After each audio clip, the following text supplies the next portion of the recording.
La boîte voulait distribuer tous mes projets parce que je disais, il connaît Diams, s'il peut avoir Diams tout le temps, on ne sait jamais. La première fois que j'ai entendu du rap belge qui m'a parlé, c'était Starflame. Et Didi, si vraiment il a fait toutes ces choses, sa place est en prison.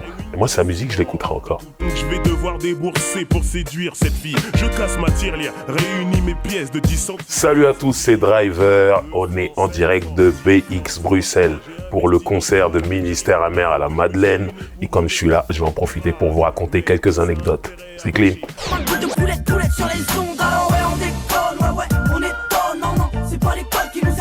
Diams, c'est déjà une très grande artiste, même si elle ne l'est plus aujourd'hui, quoique elle écrit des livres, c'est artiste. C'est quelqu'un avec qui j'avais une très belle relation.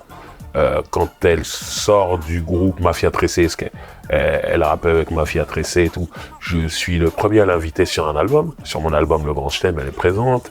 Ensuite, je suis présent sur son premier album aussi, qui s'appelle Premier Mandat. C'est moi qui ai trouvé le titre, au passage. En fait, elle avait, sur l'album, elle avait un côté très politique, très engagé. Je lui ai dit, mais t'es une présidente, premier mandat. Elle a dit, ça tue tout. Donc voilà, il y a eu un moment de ma carrière où j'étais dans le creux et elle était au top au moment de son album où il y a la boulette. Dans ma bulle. Voilà, à ce moment-là, elle est sur le toit de la France, on va pas se mentir. Je lui ai demandé un service, je lui ai dit, vas-y, il faut que tu viennes rapper. Je produis une compilation qui s'appelle Self Défense, j'ai besoin de toi, j'ai besoin de la force de plein de personnes et tout. Elle a accepté tout de suite, elle se rend même pas compte que de par son nom, moi je voulais juste qu'elle rappe sur mon projet, qu'on enregistre. Je savais pas encore où ça allait sortir, quand ça allait sortir. Juste avec son nom, j'ai eu droit à une signature. Mais pas juste une signature pour le projet, un label deal. La boîte voulait distribuer tous mes projets parce que je disais, il connaît Diams, s'il peut avoir Diams tout le temps, on ne sait jamais. Donc elle se rend même pas compte du couloir qu'elle m'a créé, quoi, par gentillesse. Et par reconnaissance ? Ouais, peut-être aussi, ouais, possible. Il y a plein de rappeurs, une fois qu'ils sont euros, c'est plus compliqué de les avoir en featuring. Donc voilà, elle a été exemplaire. Et le caractère de mon ministère, j'espère être clair. Les traîtres en enfer, président, dirigeant, un gouvernement, marché. Ministère Amer, déjà, moi, c'est mon groupe préféré. Ils viennent de ma ville, ils ont sorti des albums très tôt dans les années 90, dont 95200 1994, et la tournée, elle est pour les 30 ans de cet album, on est en 2024. Voilà, et moi, c'est mon album préféré du rap français, de tous les temps. C'était mes idoles. Après, bien sûr, en grandissant, je les ai connus, fréquentés, travaillé avec eux et tout.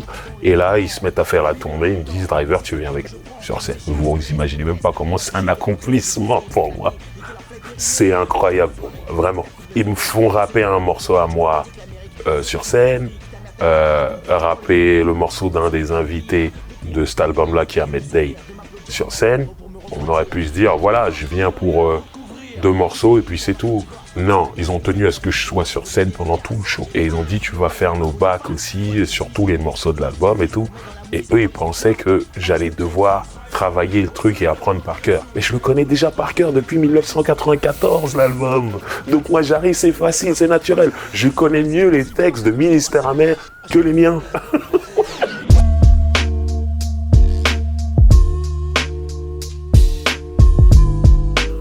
Contenders. C'est l'endroit où je rigole le plus dans l'année. Ces rappeurs sont fous. Où ils vont chercher tout ça? Quelle imagination! Et ils me bluffent parce qu'ils vont toujours plus loin, toujours plus loin. Et puis chacun a son style. C'est vraiment une scène en parallèle des gens qui font des albums. Mais il y a quand même des mecs qui viennent de Rap Contenders. Ils sont sortis, ouais, mais si tu regardes bien, ils sont vite sortis de Rap Contenders pour faire une carrière des albums. Ils sont pas revenus. On pense bien sûr à des Nekfeu, des Gizmo, des Alpha One. Tout ce qui concerne l'entourage, un 995, c'est une époque où ces mecs-là, ils avaient faim de micro. Ça veut dire qu'ils allaient partout où ils pouvaient rapper. C'est-à-dire là-bas, c'est un open mic où tu peux juste faire des freestyles. On va faire des freestyles. Là-bas, c'est end of the week où tu dois faire de l'improvisation. On va improviser. Là-bas, c'est Rap Contenders, tu dois préparer tes couplets pour battle quelqu'un. On va battle. Partout où ils pouvaient rapper, ils allaient. Moi, j'ai aimé ça parce que, et c'est pas pour rien que le groupe s'appelle 995, ils ont ramené une vibe qu'il y avait dans les années 90 où nous, ça c'était notre truc. Partout où tu pouvais rapper, tu allais. Dès qu'il y avait un concert de rap français, que tu aimes l'artiste ou pas, tu y allais Parce que à mon époque, dans les années 90, le dernier morceau, le rappeur ou le groupe demandait « Est-ce qu'il y a des rappeurs dans la salle ?» Monter, freestyle. On venait que pour ça. On voulait rapper, on voulait qu'il y ait une foule devant nous. C'était pas des fans, c'était les fans du groupe qui étaient là. Mais si on pouvait dire notre nom, rapper un bon couplet et que les gens se souviennent de nous, on avait gagné ça. Et je trouve que 1995 et l'entourage, ils ont ramené ça à la sauce des années 2000 et tout, mais ils ont ramené ce truc de on a faim, on veut rapper à tout prix. Et j'ai apprécié ça. Le battle, mon battle, moi, que j'ai le plus aimé, c'est un battle double. C'est Mike Horny et l'Unique contre Dinos et La Weed. Ce battle, il était incroyable parce que Dinos et La Weed, c'est quand même des vannes, de la gaminerie et tout. Et moi, j'adore ça. Et je me disais, ils vont faire les gamins contre l'Unique et Mike Horny et ils vont gagner. Sauf que l'Unique et Mike Horny sont rentrés dans leur jeu. Ils avaient préparé aussi des vannes de gamins. Et c'était, du coup, j'étais là en train de me dire, waouh, mais... c'est compliqué, il y a un miroir. Et c'était, c'était ouf. Et il y avait de l'électricité à un moment. L'autre, il touche la main, mais touche pas la main, tout ça. C'est mon battle préféré de toute l'histoire de Rap Contenders. Parce que voilà, il était très très fort et très intense.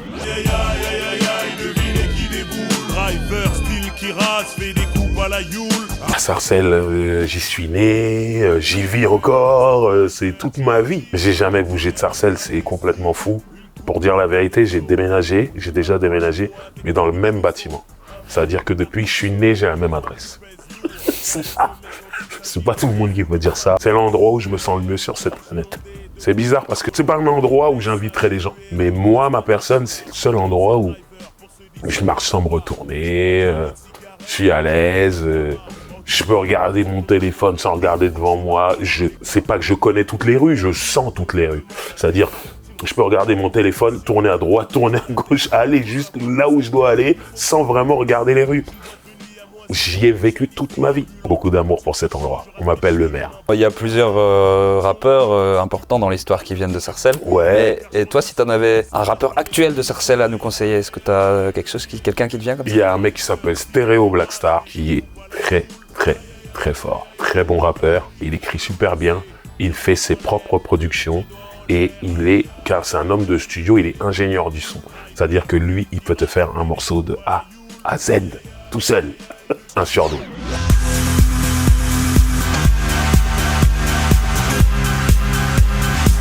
DJ Mehdi, c'est DJ Mehdi, le premier mec qui va me faire des productions en dehors de Sarcelles, ce sera DJ Mehdi. C'est-à-dire que moi, je le connais depuis très longtemps. La dernière fois que je l'ai vu, c'était au Zénith de Paris pour le tout premier concert de Drake, à l'époque du premier album de Drake. Et il vient, et en première partie, il y a J. Cole. Je me rappelle très bien. Et je suis dans la fosse, comme ça, on attend Drake et tout. Et je croise Mehdi, que j'avais pas vu depuis un moment, parce que c'était le moment où il était parti dans l'électro, donc je le voyais moins et tout. Et là, on se voit, on se prend dans les bras et tout. Et il me dit, ça me fait plaisir, toi aussi t'aimes Drake? Je dis, ouais, j'aime Drake. Et il me dit, c'est mon rappeur préféré. C'est-à-dire, à ce moment-là, c'était son rappeur préféré. Ça m'avait marqué, je me suis dit, Mehdi a bon goût. Je suis assez d'accord, tu vois, Mehdi, je me rappelle un jour, moi je sors de la Fnac et lui il arrive, ça va et tout, qu'est-ce que tu fais, qu'est-ce que t'as pris?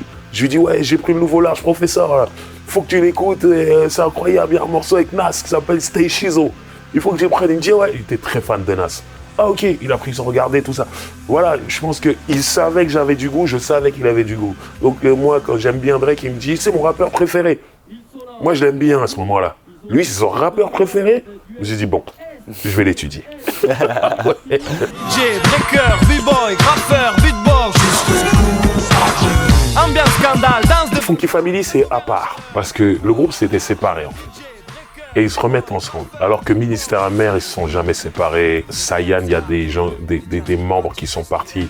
Mais là, ils vont faire la tournée sans ces deux membres-là. Donc ça, c'est encore autre chose. Psychiatre, ils ne sont jamais séparés non plus. Donc voilà, en fait, moi, à partir du moment où vous vous entendez bien, vous n'êtes jamais séparés et que vous avez fait des hits, que vous avez fait des morceaux qui ont marqué l'histoire du rap français, il y aura toujours des gens qui voudront entendre ces groupes-là. Donc il y aura toujours moyen de faire des concerts et des tournées. Et ça en est la preuve. Sayan étant assez proche d'eux, je sais qu'au niveau de la billetterie, ça se passe super bien. Funky Family, je les suis sur les réseaux sociaux, ils font des salles remplies. Psychiatre, demain s'ils reviennent, ils vont remplir. Il y aura toujours ça. Il y a des gens qui ont grandi avec leur musique. Il y a des gens qui sont les petits frères de ceux qui ont grandi avec cette musique, ou les enfants de ceux qui ont grandi avec cette musique, donc qui connaissent la musique, mais qui n'ont jamais eu la chance de les voir sur scène. C'est le moment d'amener ton fils avec toi, c'est le moment d'amener ton petit frère avec toi. Ils reviennent, voilà, ce que t'as pas pu voir à l'époque vient. Et c'est ça qui fait que ça remplit les salles et les gens sont contents. La nostalgie, c'est beau. Hein. T'es pas d'accord avec les gens qui disent ça fait un peu du réchauffé? Non, c'est pas réchauffé. Un hit, c'est un hit. Ouais, tu vois ce que je veux dire? L'écouter au moment où il est sorti, l'écouter 20 ans plus tard, moi, il n'y a pas de souci en fait. Je suis content de le réentendre. Yeah, take that. Come on. Bah Didi, il est dans des sacrés problèmes. Hein. Didi, c'est un mec qui a quand même produit via son label Bad Boy de la grande musique. Ça, on va pas l'oublier. Mais qui en parallèle, apparemment, faisait plein de choses bizarres et salaces. Apparemment, ces histoires-là le rattrapent et aujourd'hui, il est en prison. Et moi, ce dont j'ai envie de parler devant la caméra aujourd'hui, c'est de cette histoire de séparer l'homme de l'œuvre. Il y a eu R. Kelly avant lui. Moi, il faut savoir que R. Kelly, c'est un artiste de R&B solo. Moi, mon groupe préféré, c'est Joe Desi, Big Up Hamza. Et en solo, c'est R. Kelly. C'est-à-dire, moi, j'écoute R. Kelly depuis que je suis tout jeune. Et donc, je sais pas, 30 ans plus tard, on le met en prison pour pédophilie et autres. S'il a vraiment fait ça, et je pense qu'il l'a fait, sa place est en prison. Et je ne suis pas contre. Maintenant, vous pouvez pas me demander d'arrêter d'écouter R. Kelly alors que ça fait 30 ans que je l'écoute, en fait. Sa musique, elle correspond à des périodes de ma vie et des belles périodes. J'ai fait des belles choses sur sa musique. Donc, je la remets, sa musique. Je suis obligé. Ce que je veux dire, c'est que si je découvre un artiste aujourd'hui et que dans 6 mois, il a des problèmes de justice pour pédophilie ou pour les affaires de Didi, je peux l'effacer facilement. J'ai que 6 mois d'écoute, mais j'efface pas 30 ans d'écoute. Et Didi, c'est pareil. Il a produit Biggie, Notorious Big. Je vais arrêter d'écouter Biggie, moi? C'est impossible. Je l'ai vu arriver, Biggie, moi. Je l'écoute depuis le début de sa carrière. Voilà. Et tout Maze et tout ça, Face Evans, tout ce qu'il a produit chez Bad Boy. Même lui, ses albums, son premier album, No Way Out, tout ça. Je peux pas. Donc, si vraiment il a fait toutes ces choses, sa place est en prison. Et moi, sa musique, je l'écouterai encore. Toi qui es bien implanté et qui a souvent été à LA faire la fête, t'as jamais entendu parler des Didi Party Ça fait des années que j'en entends parler. C'est-à-dire, même avant d'avoir mis les pieds aux États-Unis, j'en entendais parler en vrai. T'as jamais été invité? Non, ça va, Dieu merci.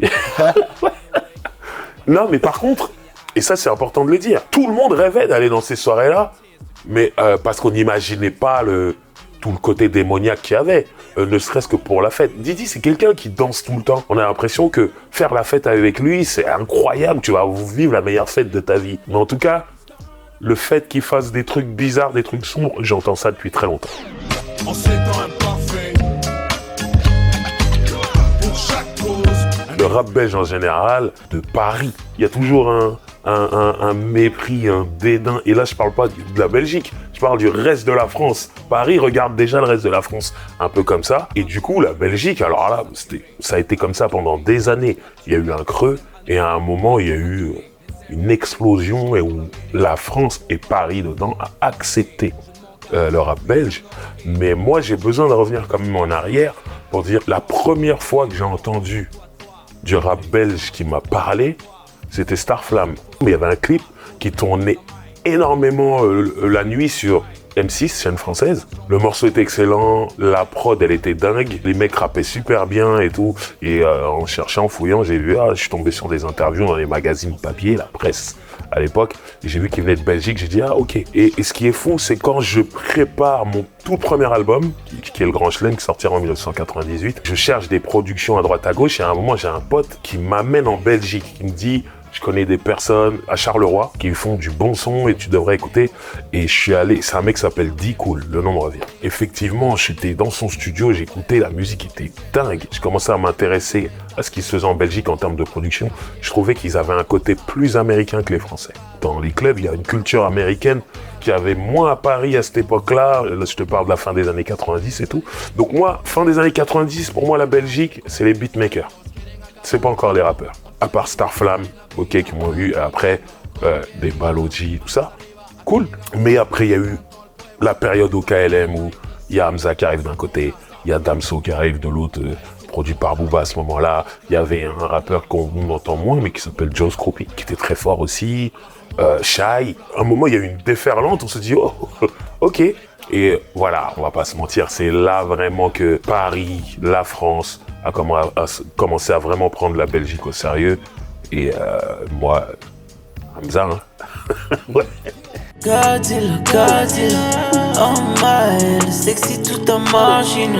Alors Hamza, moi je découvre la musique d'Hamza grâce à un journaliste qui s'appelle Mehdi Maizi, avec qui je travaillais chez OKLM. C'était à l'époque de la mixtape H24. Il me dit voilà, moi j'écoute ça tout le temps en ce moment et tout. Moi je me dis vas-y, je vais y aller. Je télécharge la mixtape, je suis chez moi, je l'écoute.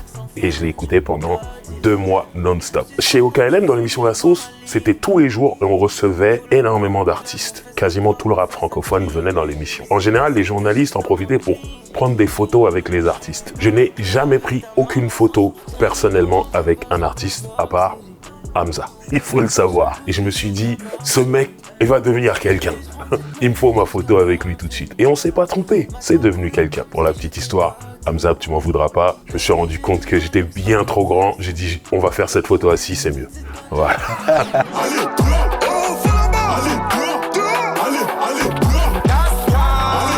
Nouvelle école. Déjà, la première saison, c'est un Belge qui a gagné. Fresh la Peufra. J'ai vécu ce fameux battle contre Ouzbad qui est devenu légendaire, qui a même donné lieu à un morceau, hein, avec le fameux Aller dehors, qui est devenu un morceau de Fresh avec Niska. C'était magique dans le sens où c'est la première saison, donc ils savent pas où ils vont. C'est des rappeurs qui ont jamais vraiment battle. On leur dit, il y a un battle, c'est une épreuve. Si tu perds l'épreuve, t'es éliminé. T'es sûr de tes morceaux, t'es sûr de ton rap, et sur un battle, tu peux tout perdre. Là, je vous donne des insights dans ce qui se passe derrière. Pour les caméras, chaque artiste doit passer devant la caméra et faire son couplet avant le battle pour prendre ses marques, pour que le caméraman, la lumière, pour que tout soit nickel. Mais le truc, c'est qu'il faut pas que l'adversaire découvre le couplet. Donc, l'adversaire, il est loin, et il n'est pas au courant de ce qui se passe.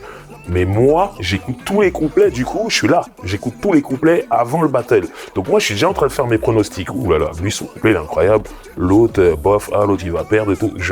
Moi, je sens déjà le truc avant. Et il y a eu ce fameux battle de Yorsi contre Clara Charlotte. Clara Charlotte vient tester devant la caméra un couplet qui était cool. Quand les deux arrivent pour faire le battle, Yorsi dit des trucs un peu désobligeants qui touchent et qui énervent Clara Charlotte. Et Clara Charlotte avait un deuxième couplet plus hard qu'elle avait préparé et c'est celui-là qu'elle sort. Donc moi, je le découvre. C'est la première fois dans les 3 saisons que je découvre un couplet en même temps que le public, en fait.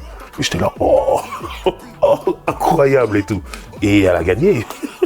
Elle a gagné. C'est-à-dire qu'elle avait 2 couplets. Elle avait un couplet soft parce que les deux se connaissent, ils sont de la même ville, ils étaient dans la même école. Donc tu sentais qu'elle voulait pas frapper trop fort. Mais elle s'est dit quand même, on sait jamais. Elle avait un deuxième couplet qu'elle a sorti. J'étais choqué. Ce que Clara Charlotte a fait ce jour-là, incroyable.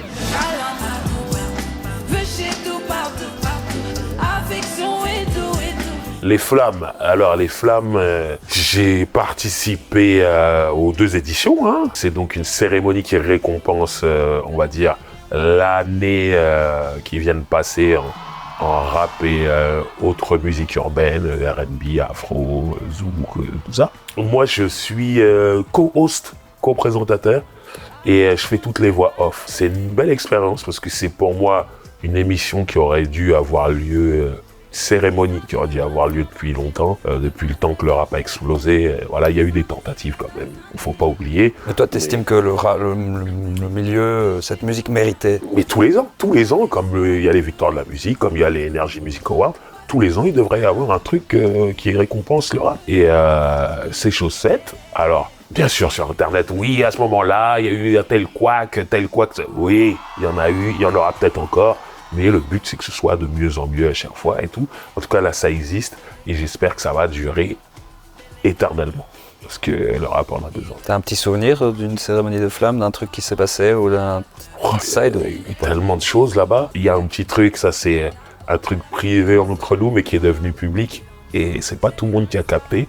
Mais dans la 2e édition, Luigi se retrouve sur scène. Donc, il termine son show. Et moi, je dois le désannoncer derrière. Et je me permets c'était Luigi, faites du bruit pour Luigi. Et je crie Dagemonegu. Et Dagemonegu, ça veut dire allez Monaco. Il est supporter de l'AS Monaco, l'équipe de foot, et moi aussi. Donc, on se parlait, et ce qui est fou, c'est que Luigi me dit « Ah, j'ai voulu te répondre, le micro, il a été coupé, j'ai voulu te répondre à ce moment-là et tout. » Et après, on se revoit à la fin de la cérémonie, il me dit « Regarde, sur Twitter, il y a déjà des pages fans de l'AS Monaco qui ont vu le truc en direct et qui ont repris et tout. » J'étais content, on était fiers. Dagemonegu, vive tous les supporters de l'AS Monaco. Ça, c'est marrant, surtout après une prestation comme la sienne, tout en poésie. Tout en poésie, ces escaliers, ces danseurs, et là, Dagemonegu, il y répond, le micro est coupé. Donc, big up Luigi, et voilà. Et sa presta était vraiment trop cool. Incroyable.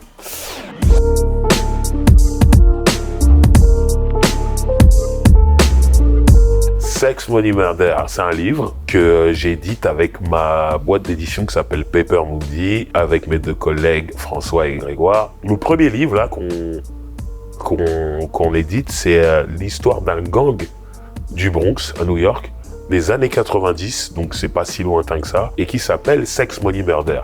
Et voilà, ils ont fait tout ce que les gangs font dans les années 90, mais nous, ce qui nous intéresse, c'est que cette histoire, elle est reliée au milieu du rap, parce que c'est dans le Bronx, c'est quand même là-bas que c'est né, et on est dans les années 90, c'est le moment où ça explose commercialement et tout. Du coup, on croise plein de personnages que nous, on connaît dans le rap américain, on les croise dans cette histoire. Tu peux croiser Nas, tu peux croiser Suge Knight, tu peux croiser Lord Tyke et Peter Gunn, tu peux même croiser Jennifer Lopez dans une bagarre. En le teasing. Ouais, voilà. Donc voilà, on croise tout ça, et nous, c'est ça qui nous intéresse, et c'est ça qu'on veut beaucoup éditer, c'est... criminalité, ok, mais qui a un rapport avec le rap, ou le milieu hip-hop et tout. Et voilà, il y aura toute une série de livres dans ce style-là. Merci beaucoup, Driver. C'est moi qui vous remercie, les gars.